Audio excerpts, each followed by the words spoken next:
large fountain drink for just 99 cents. That's a huge sweet tea for less than $1 at Parker's Kitchen. Live from Augusta, you're watching News 12 live at 5. The First Alert Weather Team is tracking some pop-up storms this afternoon, and that is where we start live at 5. Good evening. I'm Meredith Anderson. Want to go straight to Chief Meteorologist Riley Hale. Yeah, Meredith, we are keeping a close camera view. Have an update on the full forecast for you in just about 10 minutes. All right, thanks, Riley. The scene now clear on I-20 in Aiken County after a reported crash with injuries. Just within the last hour, crews were getting it cleared up. Traffic was backed up between Bettis Academy and Edgefield Road. It happened between Whaley Pond and Rainbow Falls a little after 1 this afternoon.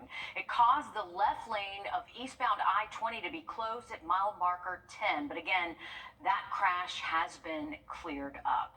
Just in the last 2 hours, we're learning Augusta's District 4 Commissioner Alvin Mason is temporarily stepping down effective immediately. That's because he says he has a medical situation.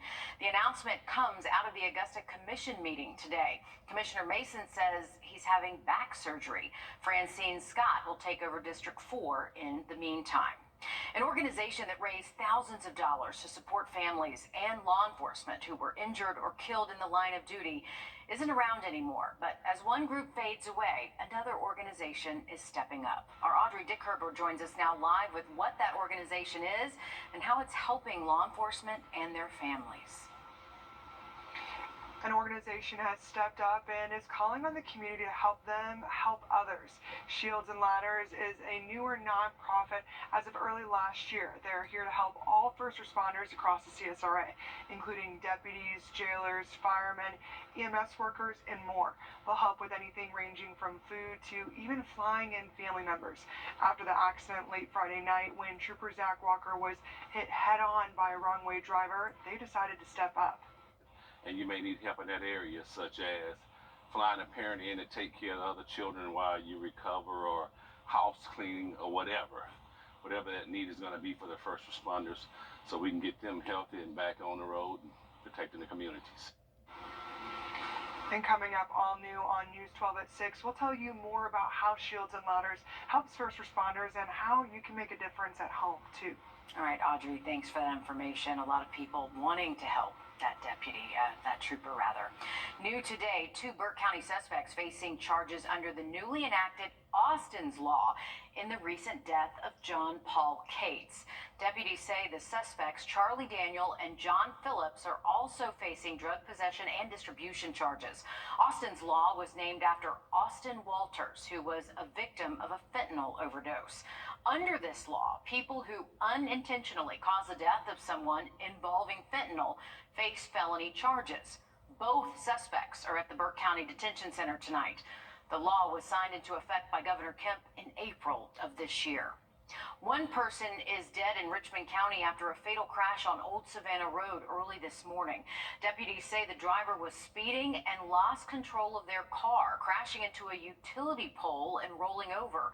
The coroner says they were called to the scene just before 1:30 this morning. That's when they pronounced the driver dead. We will let you know who the victim is once the next of kin is notified. After a week of searching, crews have recovered the body of a missing South Carolina woman.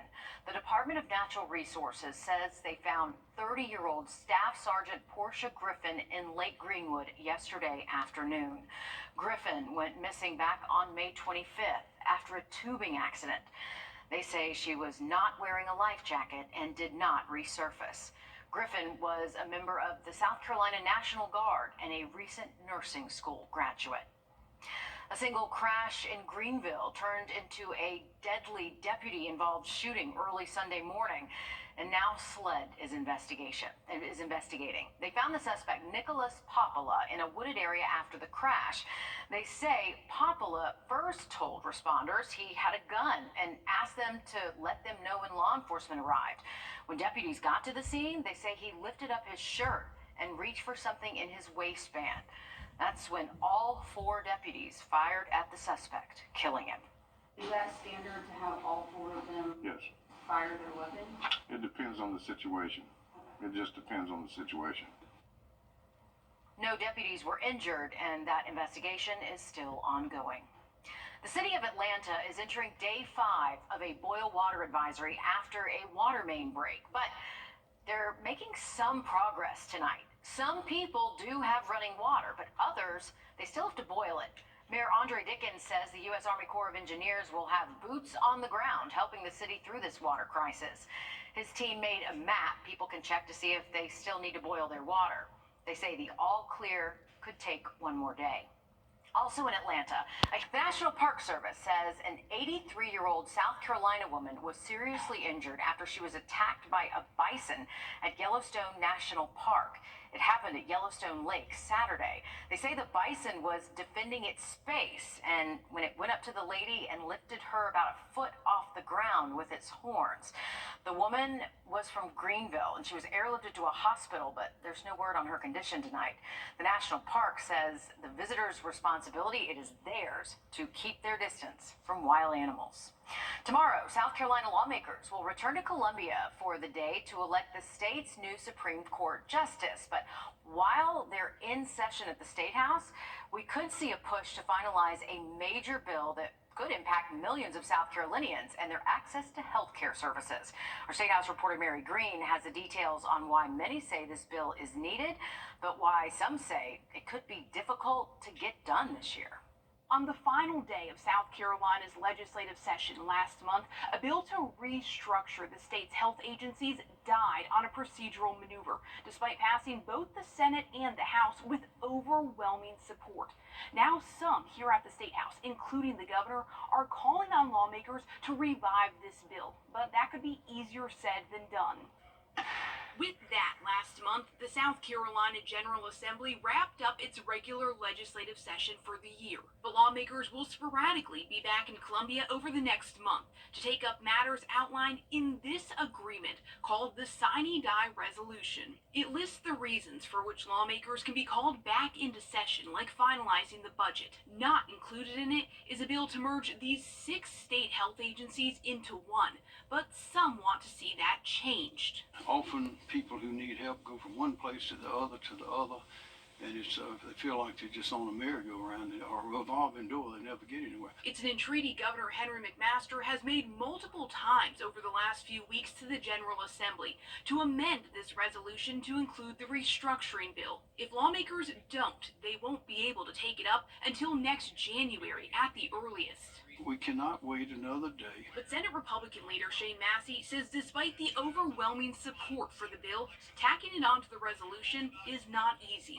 I agree with the governor that it's very important. Very candidly, it's going to be a big lift. And in the Senate, the Republican majority is likely to need some Democrat support to clear the threshold necessary to amend the resolution. That opens up the potential for Democrats to try to leverage that into forcing Republicans to add on and take up another bill many of them don't want to debate, the hate crimes bill. That's a deal killer. Lawmakers can attempt to amend the resolution as soon as Wednesday when they'll be here for the Supreme Court election.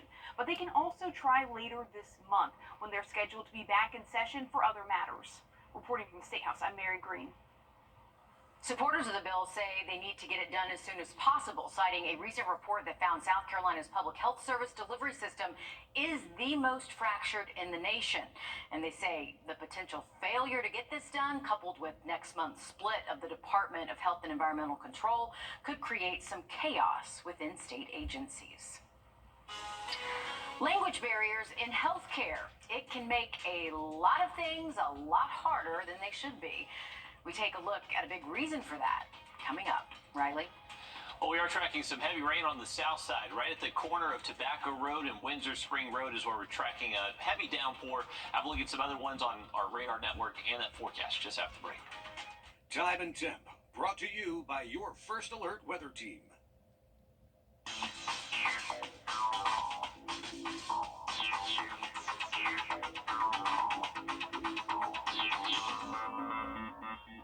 When the unexpected. Monday, but for the next couple of days, keep an eye to the sky. We'll definitely see more of those storms through Thursday. All right, thank you, Riley. Language barriers, they're everywhere, but the most important place might be in healthcare, and there is a lack of interpreters there too. Edith Jimenez has firsthand experience with it. Cuando recién llegamos, When we first arrived in Greenville, we felt that not many were very friendly to Hispanic people, especially those who did not speak English well or had accent like me. Edith Jimenez says she buys a lot of essentials at Latino markets because that's where she can ask questions and get answers in Spanish. But shopping for a doctor is difficult. One of the biggest barriers experienced is the language barrier in the healthcare setting. Most of the time, the Hispanic community has to wait an extended period of time for an appointment because of having to get a medical interpreter on site. Edith says the lack of an interpreter prevents many in the Hispanic community from seeing a doctor or taking care of business. Especially in matters such as legal or medical, where understanding all the words or one word can make a big difference and can also have serious consequences. The Hispanic Alliance says area employers can help. So hiring bilingual workers to their practice is a great first step. Put up a sign saying Spanish spoken here, or have employees wear badges saying I'm bilingual. Our research has shown that building trust with the Hispanic community is paramount, and that is done just by having a heart-to-heart conversation. But the children are less embarrassed than adults are to learn and to speak English. Studies show a lack of interpreter services leads to higher costs and longer treatment visits. Ecstasy could be used one day to treat post-traumatic stress disorder. The FDA is meeting today to consider MDMA therapy. Clinical trials showed some promising results of using it in combination with therapy to treat PTSD. But there are also some concerns about safety because of the potential for abuse. Live at 5 continues after the break. First Alert Radar, powered by Jim Hudson Automotive Group. Get a little colorful with Cindy Crawford colors and rooms to go. Get a little daring. Get a little playful. Get a little wow. Bring your room to life with an incredible selection of colors that are as beautiful as they are affordable. Are you ready to see what a little color can do for you? Come shop in newest pieces and packages from Cindy Crawford Colors and Rooms to Go.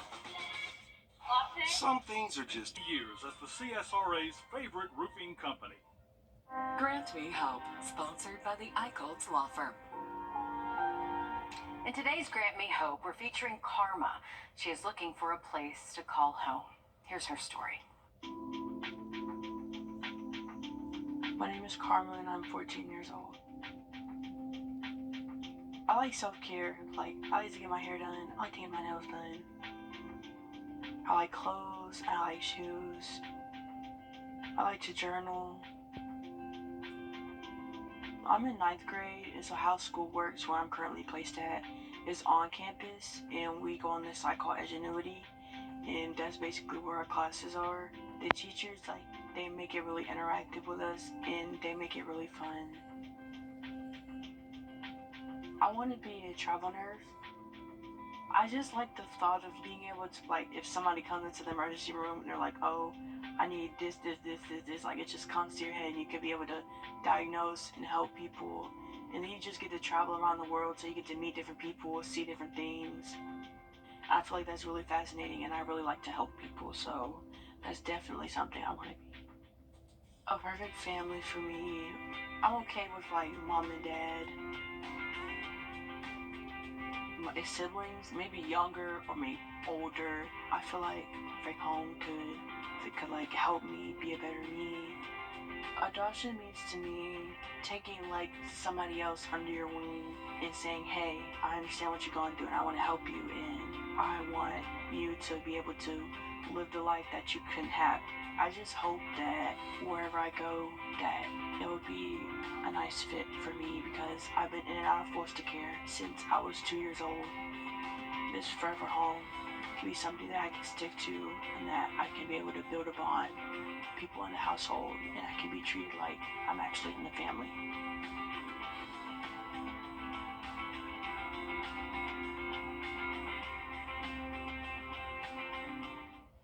If you would like to learn more about Karma or any of the other foster children that we've featured here, please head to our website and search Grant Me Hope.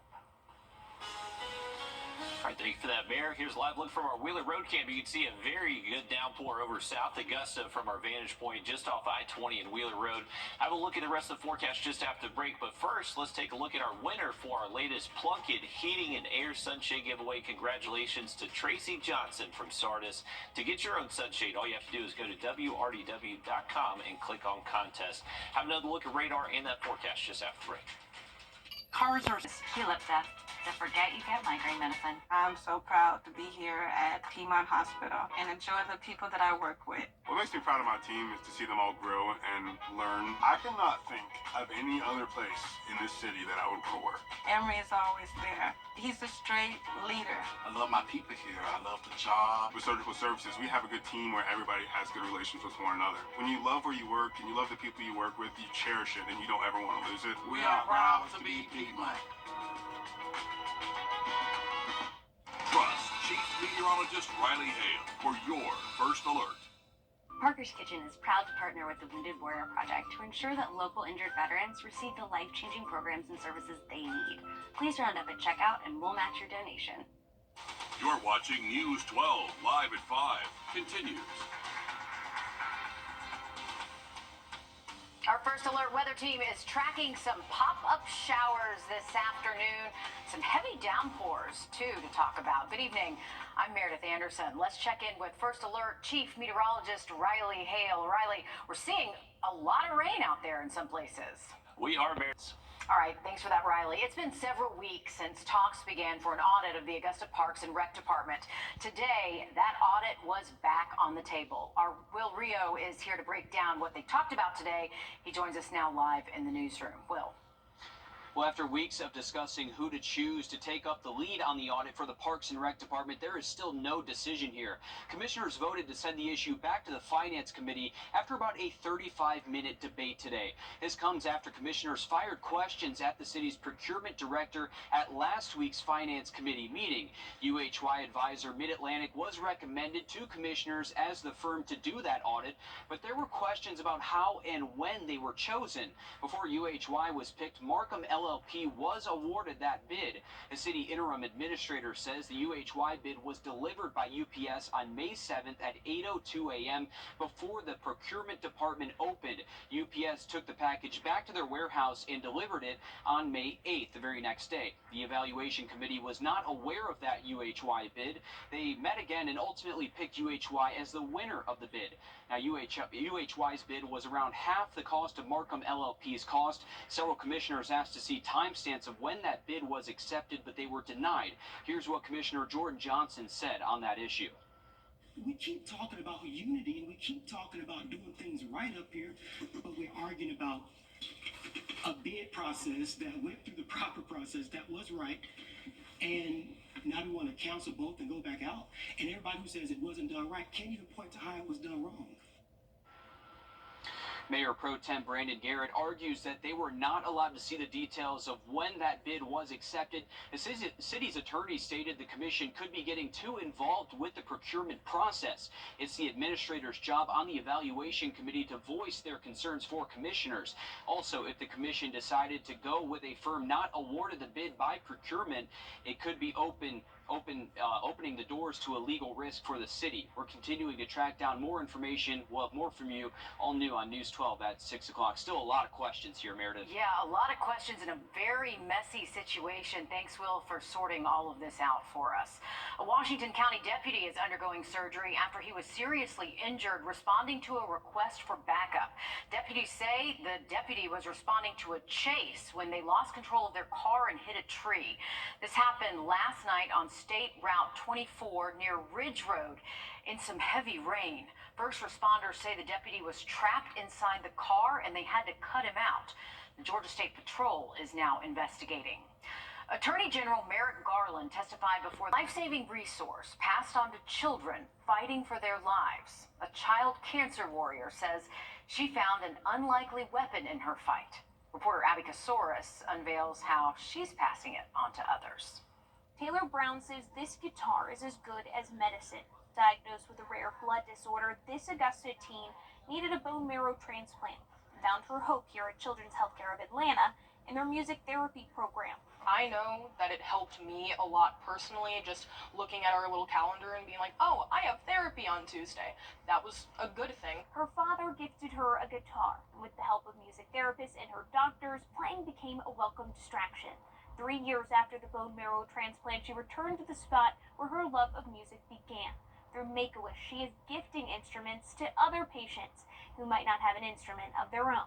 I give all of my thanks to not only the music therapy program for even existing, but to Make-A-Wish itself for helping me and carrying out my wish for me. A selfless act, giving back to other children who need a boost. A lot more kids who may be in the hospital for about a month, even longer than I was, will be able to benefit from the extra instruments that I've given and the other accessories that I give. In Atlanta, I'm Abby Casoris.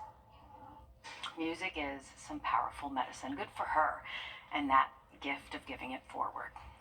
It is never too late to do what you love. And this 98-year-old firefighter, well, he is proof of that. He is celebrating a milestone anniversary. And we'll take you there next. Riley? Well, we are tracking some torrential rainfall right off Gordon Highway as you get to 520 right at North Leg Road.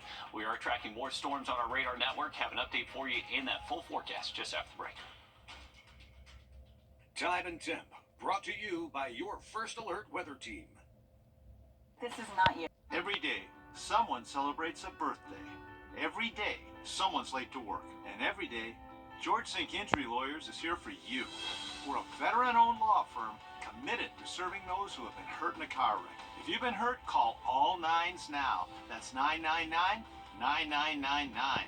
We're available 24 hours a day, 7 days a week to help you get back to your day-to-day. George Sink Injury Lawyers is here for you every day. Just call all nines. See how you can make a difference in a child's life every Tuesday and Thursday on News 12 First at 4. We'll introduce you to foster children looking for their forever homes. Grant me hope, because every child deserves to have hope. Sponsored by the Eichholz Law Firm. Please join me for a live educational webinar where I'll break down every aspect of Medicare. I promise you'll walk away feeling confident and prepared to take the next step on your Medicare journey. It's free to join, and you can sign up right on our website, RU64.com. It's starting to get breezy Friday before a very nice weekend. All right, thanks for that, Riley. As the weather starts to heat up and the beaches get more crowded, officials want to make sure beachgoers are as safe as possible. And that starts with water safety. They say the best way out of a rip current is to swim parallel to the shore. You will eventually make your way back. I know it sounds counterproductive, but never try to swim directly back to the beach through a rip current. An emergency manager for Charleston County Parks and Rec recommends checking in with the lifeguards every time you go to the beach. About 80% of our rescues are going to be due to rip currents. So again, swimming near the lifeguard and checking in with the lifeguards if they can provide any information where a rip current may be. And if there is not a lifeguard around, you should call 911 and don't try to save anyone without a flotation device. Life-saving advice as you plan your next beach trip, Riley. I know, Mary, we got great weather this weekend if anyone plans to head towards the coastline, and that's the thing. Rip currents can form when it seems very nice outside. It's really kind of dictated by wind direction and what's happening off the coast, but you know as well as anybody, Mary, rip currents can be very deadly. I'm from Savannah, you're from Charleston, so it's something you really got to pay attention to, and pay attention to those flags on the beaches, too. Yeah, it's super important. Don't try to swim through it. You'll get too tired. Yep, You swim can't do it. parallel. Yep. Thanks, Riley. A Virginia volunteer firefighter is not letting age slow him down. Oh no, he is celebrating a milestone anniversary, 75 years of service. At 98 years young, Burton Spike Pugh is still a firefighter at heart. You would still run calls if you could? Oh, yeah. In 1949, he joined the Rocky Mount Volunteer Fire Department when he was 24, and he's never looked back since. Right now, we got the best fire department we've ever had. Though he stopped answering calls around a year ago, Spike is actively involved. He participates in trainings, meetings, and special events. May marks his 75th year with the department. And how do you stay in good health? Watch what I eat and drink. Proving there's a place for everyone, from the youngest member at 16 to seasoned seniors like himself. So whether he's sitting in a chair in the station talking to us or he's in the captain's seat of a fire engine, it really doesn't matter, because if we're willing to listen, he's willing to help us. At a time when fewer people are willing to put on the boots and helmets, Spike's dedication is that inspiration others need to keep going. I hope and pray that the generation of the Spike Pews are not gone. You know, he comes from a group of men and women that were as unselfish as you could ever ask any citizen to be. Spike isn't planning to retire anytime soon. As long as I can wiggle. He vows to serve as long as he's able to. In Rocky Mount, Patsy Montesinos, WDBJ 7. As long as he can wiggle, that's a good way to put it. No doubt Spike is a fixture in that firehouse. Good for him for teaching us all that age is just a number. Yeah, most dads love gadgets. Don't know why, but they do, and it's a good thing, especially for Father's Day gifts. I'm Jamie Tucker. Coming up, some Father's Day gift ideas he probably has never heard about. First Alert Radar, powered by Jim Hudson Automotive Group. Foundation Cell Repair experts. Father's Day is June 16th, less than 2 weeks away. And if you haven't come up with the perfect Father's Day gift, we've got you covered. Our consumer tech reporter Jamie Tucker rounded up some of the latest gadgets right down his alley. What the Tech, sponsored by Augusta Preparatory Day School. Yeah, dads love tech gadgets, and more than that, they love tech gadgets that none of their other dad friends know about. Like this gadget. It's not only a great gift, but it will earn money every time he drives his car. The Demo is an OBD2 scanner to diagnose problems with the vehicle. You've probably seen professionals plug one of these in when servicing your car to find the reason a check engine light is on. By having one of his own, he can turn off the light himself if it's nothing serious, saving him around $100 to get someone else to do it. The Demo also tracks the car's performance and pays out cryptocurrency by sharing that information with the car maker. Every mile he drives earns points or tokens that are redeemable in cash.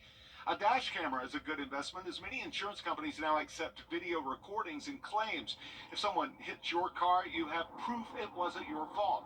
It starts recording from front and back-facing cameras when the car moves. It can even be if someone bangs into your car in a parking lot. And if neither of these floats his boat, how about a television in a suitcase? The LG Stand By Me is a rollable 27-inch portable TV with a built-in battery he can take anywhere. Kind of an Inspector Gadget type thing. It is on the market now for $900, and I bet he'll be the only dad at the tailgate party with something like this. Look for sales on electronics. Retailers generally put tech gadgets on sale for Father's Day. Further proof that dads love their gadgets. That's What the Tech. I'm Jamie Tucker. If you head to our website, you'll find links to some of these gadgets and more Father's Day gift ideas. This just in, we are just getting word the president of Payne College is retiring after 31 years of service, 5 of which she served as president. Cheryl Evans-Jones has announced her retirement from Payne College. She says her last day will be the 30th of this month. There are only 16 teams left standing in the College Baseball National Tournament. Welcome back. I want to give you a look at this time lapse that we actually captured from our Beach Island camera earlier this afternoon. You can see these were storms that were firing up, and there's not much to really hold these storms together again today. So they kind of pulse up, they rain themselves out, they push out rain, cold air, and then you see new showers and thunderstorms develop in the wake of it. So that's what we're currently looking at the moment from our Beach Island camera. So these are the new storms that have fired up that are now closer towards Augusta. You can see those in the distance. Now that we have seen some rain, our temperatures are cooling off into the 70s in many spots. We have not seen that rain at Bushfield, so they're holding steady currently at 85 degrees. Here's a wide look at what's happening across the region. We have a wave of storms working its way into the western CS race, so get ready. Places like Washington and Wilkes County, also Crawfordville, just north of I-20. These storms are going to be colliding with that outflow that we have been seeing interact with some storms popping up here in Augusta. So more storms will be across the CS right through sunset, maybe even up till 9, 10 o'clock. But once we get into the overnight, we do start to dry out again. And then heading into tomorrow and Thursday, it's going to be a copy and paste of what we just saw today and yesterday. So more storms through Thursday, but luckily drying out to close out the week. Sounds good. Thanks, Riley. And thanks for joining us for News 12 live at 5. News 12 at 6 o'clock coming up next. Don't go anywhere.